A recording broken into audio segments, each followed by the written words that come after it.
to the Gridiron Expert. The college football season is unfortunately over, but as promised, we are bringing you the top 10 bowl games of the 2018 postseason. And these rankings are all based on our opinion. There is no bias in them whatsoever. They are solely based on how entertaining and how fun these bowl games were to watch. And we have narrowed it down over the 40-plus bowl games that were played during the 2018 postseason. We have narrowed it down to just the top 10, and we're not going to delay things any further. We're going to kick off our rankings with the 10th best bowl game of 2018. People may question why the Camellia Bowl is even in the top 10 bowl games of 2018. You're looking at a very low-scoring game between a Sun Belt team and a MAC team, but if you watch this bowl game on the opening Saturday of bowl season, arguably the best game of that opening Saturday, you'll know exactly why we put it in our top 10. Georgia Southern made one of the best turnarounds in all of college football, going 2-10 in 2017, bouncing back, winning this bowl game to finish 10-3 on the season. So going from 10 losses to 10 wins. A very impressive turnaround here. This game was back and forth for the majority of the game, and it got really exciting towards the end of the fourth quarter. Georgia Southern faced a 4th and 10 after Eastern Michigan took the lead 21-20. Georgia Southern faced a 4th and 10 with 1:40 left. The game was nearly over, and Eastern Michigan was on the verge of clinching their first bowl victory since 1987. But shy worse, the Georgia Southern quarterback ran for 29 yards to get to the Eastern Michigan 30, and then Tyler Bass, who had hit 3 key field goals in this game, from 35 yards, from 40 yards, and 50 yards, lined up and kicked the game-winning field goal from 40 yards out to give Georgia Southern their 10th win of the season. So obviously a very devastating loss for Eastern Michigan, but something that's huge for Chad Lunsford and this Georgia Southern team going in to the 2019 season, carrying some huge momentum coming off a 10-win season. At number 9, we have the Cheez-It Bowl, or as some people like to call it, the Cheese INT Bowl. It was one of the ugliest bowl games I've ever seen in my entire life, but it certainly was a lot of fun to watch. TCU and California went at it and combined for 9 total interceptions, while combined they just had 554 yards of total offense. Like I said, if you like defense, this was the game for you, but even the people that love defense the most may have gotten a little frustrated or just shocked by how many interceptions and how many mistakes were made in this game. TCU somehow won this game by managing just 28 passing yards, but for TCU, the key was Siwo Alanalua, who rushed for 194 yards and 1 touchdown. That 1 touchdown coming towards the end of the third quarter, which made the game tied at 7-7. TCU had an opportunity to win this game at the very end of regulation. Jonathan Song was replaced after California iced the kicker. TCU went out there, missed the game-winning field goal in regulation, but in overtime, after another interception, after TCU picked off California and nearly returned it for a pick 6, Jonathan Song came back out there and nailed the game-winning field goal for the Horned Frogs to give them a 10-7 victory in the Cheez-It Bowl in overtime to clinch a winning record once again under Gary Patterson. Coming in at number 8, we have the Outback Bowl, which is a very defensive battle between Iowa and Mississippi State, and somehow the Hawkeyes won this game by getting just negative 15 rushing yards compared to Mississippi State's 190 rushing yards. So you know you're having a good day when you have negative yards rushing, and yet you're somehow able to still get the win over a ranked SEC opponent. This game really came down to Mississippi State's inability to convert, especially in the red zone. They were stuffed on the 1-yard line 3 times and held to a field goal, which made the score 24-22 in favor of Iowa. Later on in the fourth quarter, Mississippi State threw an interception in the end zone, so another opportunity to take the lead there. They did have 1st and 10 from the Iowa's 37 with 1:04 left, but Iowa's defense really stepped up there inside their own territory and shut down Mississippi State, turned it over on downs, and got a 27-22 victory. And obviously there were a lot of emotions going into this game, a lot of senior-led players along the Mississippi State defense, especially their star quarterback in Nick Fitzgerald, this being his last game. And he didn't have a horrible performance, had a decent day through the air, but did throw 2 interceptions and obviously led the Bulldogs in rushing for this game, but with his last game being the Bulldogs, certainly not the way he wanted to end it. For Iowa, they do lose a couple key starters, but do have a lot of momentum going into the 2019 season, hoping to once again be contenders in the Big Ten. So this is certainly a great way to end their season on New Year's Day in what was actually a fairly exciting and really under-the-radar Outback Bowl. So this is obviously it was a lot of fun to watch this game. Iowa's coming in with some momentum. Mississippi State has a bunch of pieces that they're going to have to fill going into 2019 if they once again want to compete in the rugged SEC West. The Citrus Bowl was one of the more intriguing matchups of the 2018 postseason. This game did not disappoint on New Year's Day, but it kind of had an unexpected outcome. I think a lot of people were picking Penn State in this game, expected a better performance out of Penn State. We knew Kentucky was good. We had no doubt about that. However, Kentucky came out there and just dominated Penn State for the first 3 quarters of this game, jumping out to a 27-7 lead entering the fourth quarter. And obviously a lot of emotions going into this game. Benny Snell became the overall career rushing leader in Kentucky history. He had 144 yards and 2 touchdowns in this game against Penn State to make himself the career rushing leader in Kentucky football history. So kudos to him. A lot of credit to him because his career at Kentucky has been phenomenal, and what a way to go out, clinching their first 10-win season since 1977. And a lot of credit of that also goes to Mark Stoops and what he has done for this Wildcats program as he continues to build them up and try to make them contenders in the SEC, and especially in the SEC East. But as I mentioned, Kentucky jumped out to that early 20-point lead going into the fourth quarter, but Penn State wasn't done yet. Maybe Trace McSorley was going to work some late-game magic like he's done in the past and, trying to go out in his senior year on top, clinching a 10-win season of their own. They cut it to 27-24, but with about 4 minutes left. But Benny Snell, once again, did what he does best, ran out the clock. Penn State got the ball back with like 1 second. They had one last-ditch effort, but we all knew that Kentucky was going to walk away with that victory by that point. So once again, a lot of credit to the Wildcats for going in there and getting a narrow win over Penn State that actually looked a little closer than it really was. The Military Bowl really wasn't expected to be that close. Virginia Tech was coming off a fairly rough year and was very lucky to even be playing in a bowl game, while Cincinnati boasts one of the better offenses in the American Athletic, going up against a very weak, by Virginia Tech standards, very weak Virginia Tech defense.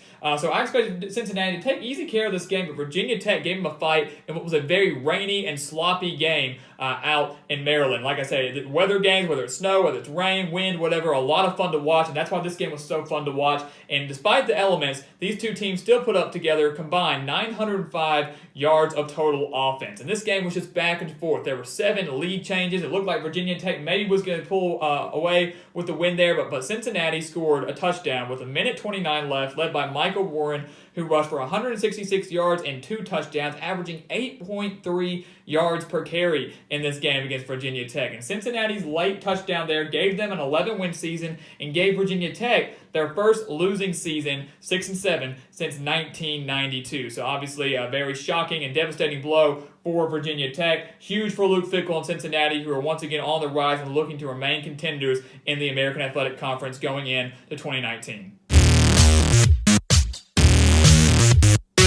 Coming in at number 5, we have the Alamo Bowl, which is usually one of my favorite bowls of the postseason, and this was a very intriguing matchup, putting 2 of the hottest teams in college football, 2 of the more fun offensive teams to watch in college football, Washington State and Iowa State, going at it down in Texas. And I was very excited to watch Gardner Minshew, who in this game broke the Pac-12 passing record for yards in a season set by Jared Goff just a few years ago. He broke that against this Iowa State team, and Washington State looked like they may just run away with this game, jumping out to a 21-10 lead. But Iowa State, we know they don't give up. We know what they're capable of. They battled all the way back and cut that lead to 21-20 and even had a chance to tie it up. This is where the game got very exciting. Brock Purdy did get a touchdown there towards the end, and Iowa State was lining up for a 2-point conversion before they got a false start. And they had to go for 2 to try to tie this game and send it to overtime. They got a false start, which pushed that 2-point conversion back to the 8-yard line, and they were unable to convert there. Washington State got the ball back, and that was with 4 minutes left, so Iowa State, only having 1 timeout remaining,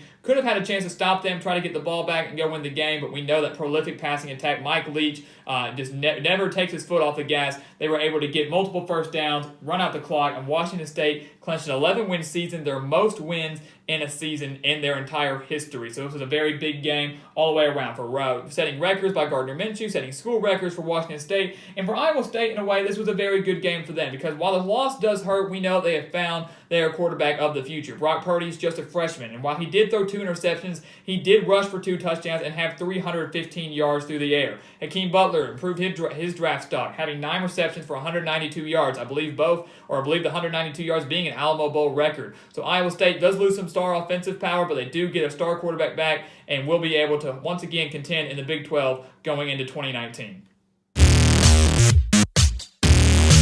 Coming in at number 4, we have our first New Year's Six bowl game, the Fiesta Bowl between LSU and Central Florida. I think this was a game that was on everybody's radar come New Year's Day, and it was a very chippy game between these two squads. They combined for 26 penalties for 249 penalty yards. So it was very chippy. LSU being without most of their defense, many people thought that might be an advantage for Central Florida, and I think Central Florida would have won this game had they had their star quarterback in McKenzie Milton. Of course, we all know he went down with injury in the season finale. They had to deal with Dario Mack Jr., who did fairly well against this LSU defense. Many people say it was the LSU practice squad, but nonetheless, Central Florida jumped out to a 14-3 lead, including a 93-yard pick six.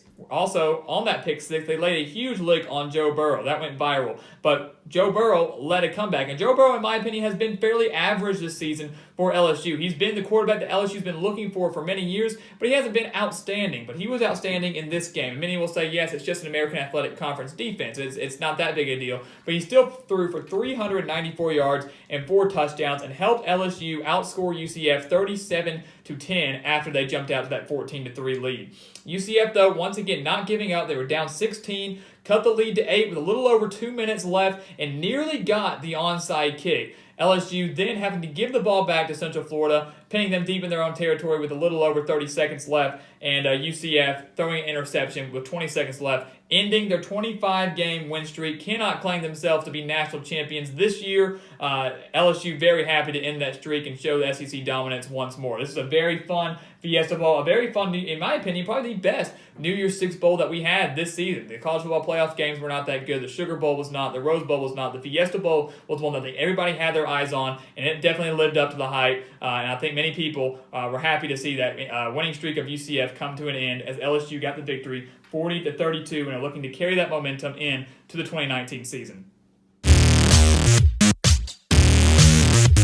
Coming in at number 3, we had the Liberty Bowl. And if you remember when we predicted these bowl games, we said the Liberty Bowl was going to be filled with tons of offense. And these two former Big 12 rivals, Oklahoma State and Missouri, did not disappoint, combining for 1,139 yards of total offense. And we saw great displays from both quarterbacks and both running backs. Both of these teams are very pass-heavy offenses, but their running backs kind of stole the show as well. Missouri, Drew Lock, in his final game as a Tiger, threw for 373 yards and 3 touchdowns, while their running back, Larry Roundtree, had 204 yards and a touchdown himself. 204 yards on the ground. On the other side, we had Oklahoma State and Taylor Cornelius throw for 336 yards and 4 touchdowns, while Chuba Hubbard, their running back, had 145 yards and 1 touchdown on the ground as well. So obviously, tons of offense displayed in this game. It did not disappoint. We knew it was going to be a shootout. Oklahoma State led this game 35-19 entering the fourth quarter, which was a bit of a shock. We expected a bigger fight out of Missouri, and we got that fight in the fourth quarter. That's why this game was so much fun to watch. Missouri made this thing close.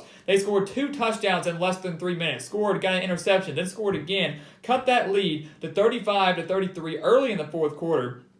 Oklahoma State, of course, going down, getting a field goal to make it 38-33. And then on the Oklahoma State 9, with a minute left, Drew Lock was stopped short on 4th and 1. They tried to run a read option. He was going for the corner to try to pick up the first down. Oklahoma State's defense didn't buy it, stopped Drew Lock on that 4th and 1 from the 9-yard line, and got a very big Liberty Bowl victory over a ranked Missouri squad. So obviously a very disappointing way for Barry Odom and the Tigers to end their season. Huge for Mike Gundy and this Oklahoma State squad that lost so much talent from last season, a year that many thought they could have made the college football playoff. Lost so much talent. So what a way to end the year, obviously with a winning record and a very big bowl game victory over a former Big 12 rival.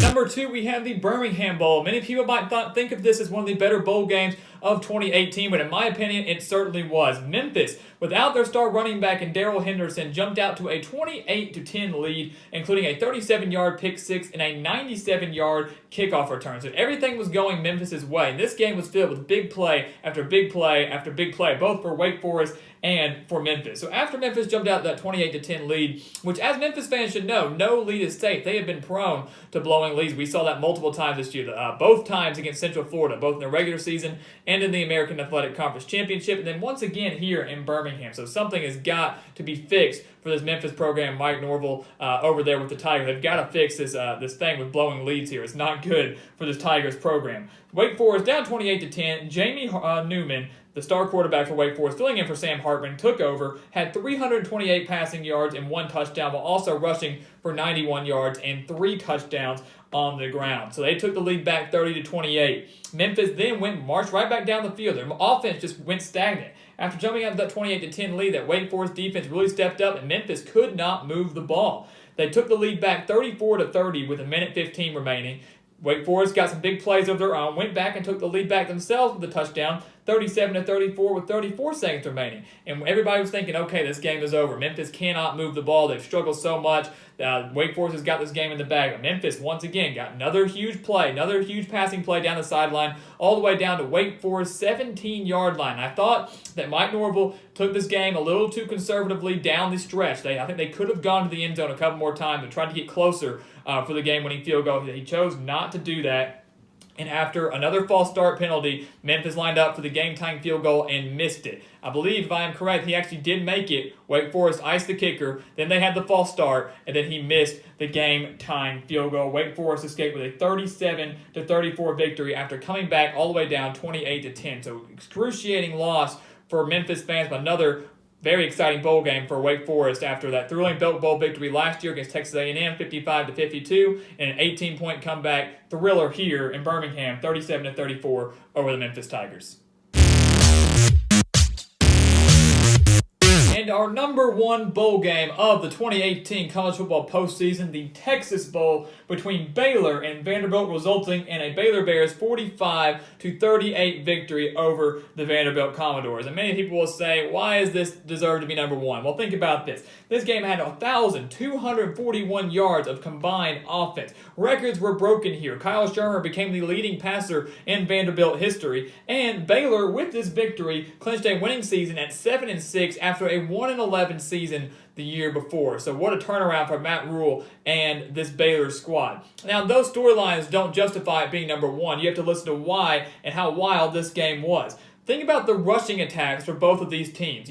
Vanderbilt not necessarily being known for an offensive team. Derek Mason, usually known as a defensive-minded coach. I expected plenty of points to be scored here, but both teams have struggled a little bit defensively. Vanderbilt has struggled offensively. 284 rushing yards for Baylor, 287 rushing yards for Vanderbilt. 243 of those rushing yards for Vanderbilt came from star running back Keyshawn Vaughn, who had rushing touchdowns of 68 and 69 yards. Each team had 3 touchdowns of 30 yards or more.